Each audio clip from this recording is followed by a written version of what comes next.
ఈరోజు చేపల ఫ్రై ఎలా చేయాలో చెప్తాను చూడండి. ఇదిగోండి మొయ్యి చేపలు, అల్లం తెల్లగడ్డ పేస్టు, అర స్పూను కారము, 1/4 స్పూన్ పసుపు, అర స్పూన్ ఉప్పు వేసి కలిపి పెట్టాను. ఇప్పుడు ఫ్రై చేస్తాను చూడండి.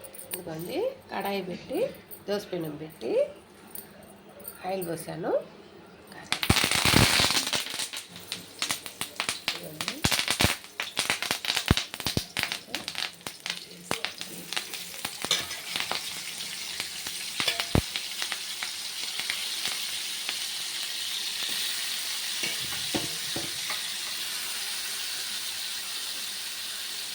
ఇంకా చూడండి ఏగతా ఉంది.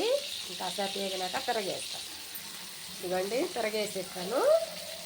మళ్ళీ వేగినాక మళ్ళీ వేసుకుందాము. చూడండి చిట్లుతా ఉంది, అందుకని తిరిగి ఎప్పుడు చూపించలేదు వీడియో.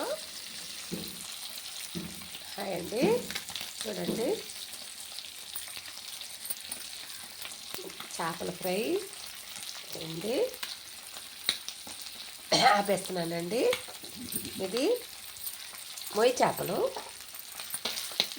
ఫ్రై. హాయ్ ఫ్రెండ్స్, నేను చేసిన చేపల ఫ్రై నచ్చినట్టయితే లైక్ కొట్టండి, షేర్ చేయండి, సబ్స్క్రైబ్ చేయండి. వీడియోని ఆపేయబాకండి ఫ్రెండ్స్, లైక్ కొట్టండి. నమస్తే అండి.